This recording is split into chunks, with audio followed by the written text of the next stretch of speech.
அனைவருக்கும் வணக்கம். இன்னைக்கு அதிரடியாக நிறுத்தப்பட்ட சிங்கப்பெண் அதிரடிப்படை அதோட பின்னணி என்ன அப்படின்ற முழு விவரம். அதுக்கப்புறம் பார்த்தீங்கன்னா, எல்லாருமே இன்னைக்கு கேட்டுட்டு இருக்கிற நம்ம கமெண்ட் பாக்ஸ்ல கேட்ட ஒரு முக்கியமான விஷயம். நம்ம அரசு நம்ம கையில் அப்படின்ற செயலி ஒண்ணு அறிமுகப்படுத்தியிருக்காங்க. அதுல பார்த்தீங்கன்னா, பிறப்புச் சான்றிதழ், இறப்புச் சான்றிதழ், வருமான வரி சான்றிதழ் இன்னும் என்னென்னலாம் வாங்கலாம் அப்படின்ற டீட்டெயில்டும் அதோட ஃபோன் நம்பரும் உங்களுக்கு நான் சொல்லப் போறேன். அதுக்கப்புறம் பார்த்தீங்கன்னா, இப்ப சமூக வலைதளங்கள்ல அதிக அளவு பரவிக்கிட்டு இருக்கிற, அடிக்கடி சர்ச்சையில சிக்கிக்கிட்டு இருக்கிற அமைச்சர் கீர்த்தனா அவர்கள் அவங்கள பத்தி நம்ம விரிவா பேச போறோம். சேனலுக்குள்ள வந்தவங்க ஸ்கிப் பண்ணாம பாருங்க. வீடியோ பார்த்துட்டு உங்களோட கமெண்ட்ட சொல்லிருங்க. குறிப்பா நம்மளோட வீடியோக்கு லைக் பண்ணிருங்க. நம்மளோட வீடியோவை ஷேர் பண்ணி விட்டுருங்க. இப்ப வீடியோக்குள்ள போவோமா? இன்னைக்கு அதை விட எல்லாத்தையும் விட இன்னைக்கு ரொம்ப முக்கியமான விஷயமா நம்ம பேசக்கூடிய விஷயம் என்னன்னா, தமிழக வெற்றி கழகத்துக்குள்ள இன்னைக்கு ஏகப்பட்ட கட்சிகளோட நிர்வாகிகள் மற்றும் செயலாளர்கள், முன்னாள் எம்எல்ஏக்கள் வந்து இணைஞ்சிட்டு இருக்காங்க. இது எல்லாருக்குமே பார்த்தீங்கன்னா, இன்னைக்கு நம்ம தமிழக வெற்றி கழகத்தில் இருக்கிற தொண்டர்களுக்கு கண்டிப்பா பெரிய தலைவலியா தான் இருக்கு. ஏன்னா இவங்கெல்லாம் ஊழல்வாதிகள், லஞ்சவாதிகள் அப்படின்னு ஏற்கனவே பேர் வாங்கி இருக்கிறவங்க, தூய சக்தியா இருக்கிற தமிழக வெற்றி கழகத்து கூட இப்ப வந்து இணைகிறது அப்படின்றது உண்மையிலே நிறைய பேருக்கு பிடிக்கல. இதுல யார் யார் எப்படி என்னன்ற வீடியோவும் நம்ம போட்டிருக்கோம்.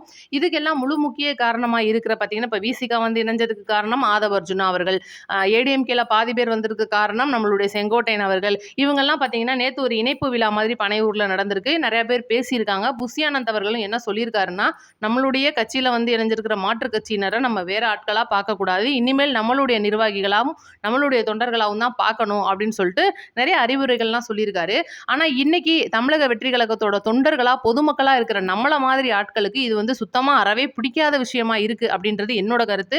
உங்க கருத்தை கமெண்ட்ல சொல்லிருங்க. நிறைய பேர் சொல்லியிருக்கிற கமெண்ட்ல, ஏக்கா இவங்க வந்து சேர்றது எனக்கு பிடிக்கல, விசிகா வந்து சேர்ந்ததே எனக்கு பிடிக்கல அப்படின்னு நிறைய பேர் சொல்லியிருக்கீங்க. அதுக்கு தகுந்த மாதிரி இப்போ ஏடிஎம்கேவை பத்தி என்ன நினைக்கிறீங்க அப்படின்றதும் சொல்லிருங்க. ஏன் அப்படின்னா, நிறைய பெருந்தலைகள் வரதா இருக்காங்க. அப்படி ஒரு தகவல் வந்திருக்கு.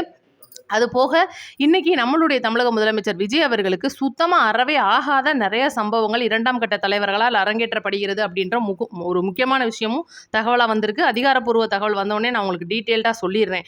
இப்போ நம்ம முதர்ந்து வருவோம்.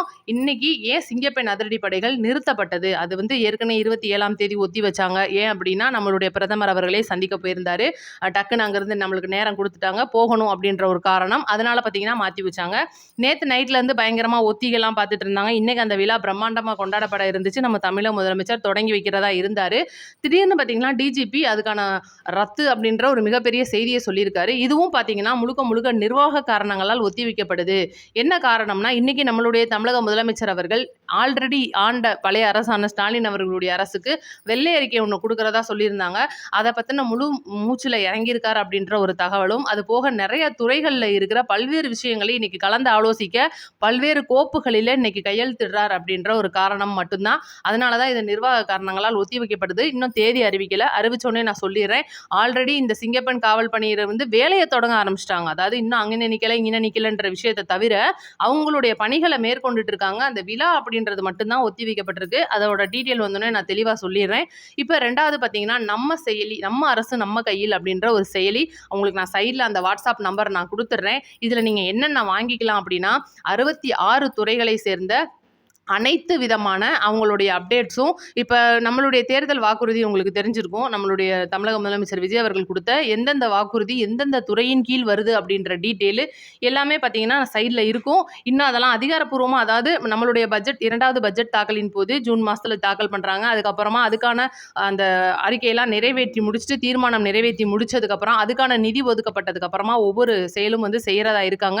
உங்களுக்கு அந்த வாட்ஸ்அப் நம்பர் கொடுக்குறேன். இது மூலியமாக நீங்கள் என்னென்ன வாங்கிக்கலாம் அப்படின்னா, பிறப்புச் சான்றிதழ், இறப்புச் சான்றிதழ், ஜாதி சான்றிதழ், வருமான வரி சான்றிதழ், இந்த மாதிரி ஈஸியாக கிடைக்கக்கூடிய, நீங்கள் அலைஞ்சு திரிஞ்சு வாங்கக்கூடிய சான்றிதழ்களுக்கும் அதிகப்படியான லஞ்சம் அப்படின்ற ஒரு காரணம் இருக்கும். எல்லா அரசு அலுவலகங்களையும் முன்னால் இருந்தது.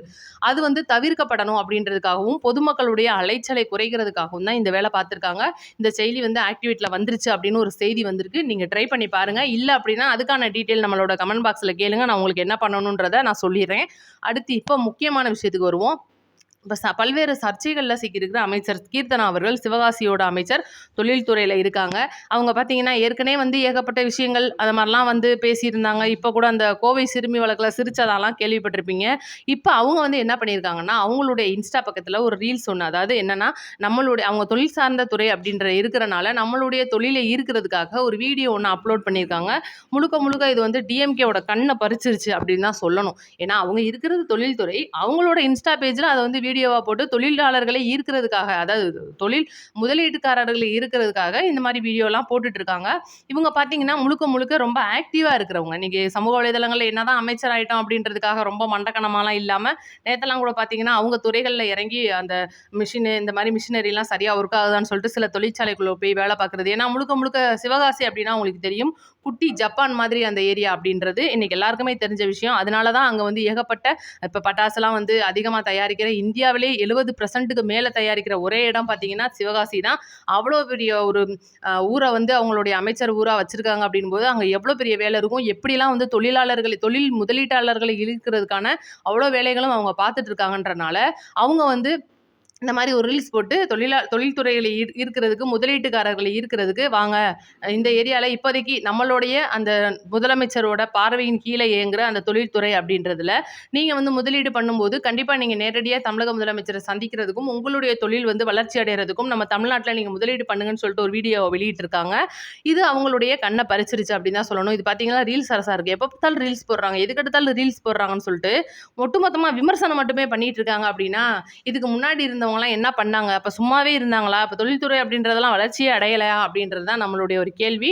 இப்போ வந்து இருக்கிற காலகட்டத்துக்கும், இப்ப இருக்கிற தொழில் முதலீட்டாளர்களை ஈர்க்கிறதுக்கும் இந்த வீடியோ அப்படின்றது ஒட்டுமொத்த உலகமும் பார்க்கக்கூடிய ஒரு வீடியோ அப்படின்றனால தான் அவங்க அத பண்ணியிருக்காங்க. இது வந்து தப்பா பார்க்குறாங்க அப்படின்றத விட, பார்க்குற கண்ணு தான் தப்பா இருக்கு அப்படின்றது தான் நம்மளுடைய ஒரு கருத்து. அதனால இது வந்து ஒரு விஷயமா வந்திருக்கு. அடுத்து நம்ம ரொம்ப முக்கியமா பேசுனது பார்த்தீங்கன்னா, இந்த கூட்டணி விஷயம். இன்னைக்கு தமிழகத்துல வந்து அதிகமா அதிமுக காரங்க வந்து இணையிற கட்சியா இன்னைக்கு நம்மளுடைய டிவிக்கு மாறி இருக்கு. அவங்களுடைய ஒட்டுமொத்த, அதாவது சொல்லுவாங்கல்ல, பிரிஞ்சு போனவங்கலாம் ஒன்று கூடுற இடமா இருக்கு அப்படின்னு சொல்லும்போது, இன்னைக்கு அதிமுகல இருந்து செங்கோட்டையன் அவர்கள் நம்மளுடைய டிவிக்கில வந்து இணையும் போது ரொம்ப ஏளனமா பேசின சில அதிமுக காரர்களே இப்போ வந்து நம்மளுடைய தமிழக வெற்றி கழகத்துல இணைகிறாங்க அப்படின்னா பார்த்துக்கோங்க எந்த மாதிரியான ஒரு கட்சியா இன்னைக்கு தமிழக வெற்றி கழகம் வளர்ச்சி அடைஞ்சிருக்கு அப்படின்றது. இது ஒரு பக்கம் என்னதான் இருந்தாலும் கூட இன்னைக்கு சிவிஎஸ் சண்முகம் அவர்களும் சரி, விஜயபாஸ்கர் அவர்களும் சரி, இன்னைக்கு முழுக்க முழுக்க ஊழல் அப்படின்ற ஒரு இடத்துல சிக்கின நிறைய பேர், வெள்ளமண்டி நடராஜன் அவர்கள் எல்லாம் நீங்க கூகுளில் தேடினீங்கன்னா அவ்வளோ கிடைக்கும். அப்போ அவர் தான் வந்து திருச்சிக்குள்ள கூட ஒரு போட்டியாளர் அப்படின்ற மாதிரி, வேட்பாளர்ன்ற மாதிரிலாம் வருது அப்படின்னா இன்னைக்கு தேவைக்கா எதை நோக்கி நகருது அப்படின்றது நிறைய பேருடைய கேள்வியா இருக்கு. இதுதான் வந்து எதிர்க்கட்சியான திமுக நம்மளை தாக்கி பேசுறதுக்கு அதிக காரணமாகவும் அமையுது அப்படின்றனால இதை பத்தி நம்ம கண்டிப்பா தமிழக முதலமைச்சர் என்ன முடிவு எடுக்க போறார் அப்படின்றதும், இது எல்லாமே நம்ம தமிழக முதலமைச்சருக்கு எதிராக நடக்கிற மாதிரியும் செய்திகள் வருது. என்னன்னா, இப்ப அதிமுக வந்து சேர்றாங்க, அவங்க வந்து இப்ப எம்எல்ஏக்கள் வந்து ராஜினாமா பண்ணிட்டு வந்து சேர்ந்து நம்மளுடைய தமிழக முதலமைச்சரை சந்திக்கிறாங்க, ஆதவ அர்ஜுனாவை சந்திக்கிறாங்கன்றது போக, நிறைய பேர் வந்து ஊழல்ல சிக்கினவங்க, லஞ்சத்துல சிக்கினவங்க, இன்னும் கூட கேஸ்ல இருக்கிறவங்க வந்து சேரும்போது இது நம்மளுடைய தமிழக முதலமைச்சருக்கு அறவே பிடிக்காத செயலா நடந்துகிட்டு இருக்கு அப்படின்றது தான் முழு முக்கிய தகவலா வந்திருக்கு. இதை பத்தின உங்களோட கருத்துக்களை நம்மளோட கமெண்ட் பாக்ஸ்ல சொல்லுங்க. நம்ம வீடியோ ஒரு 4 பேருக்கு ஷேர் பண்ணி விடுங்க. கீழே வந்து ஹைப் அப்படின்னு ஒன்று இருக்கும், அதையும் கொடுத்துருங்க.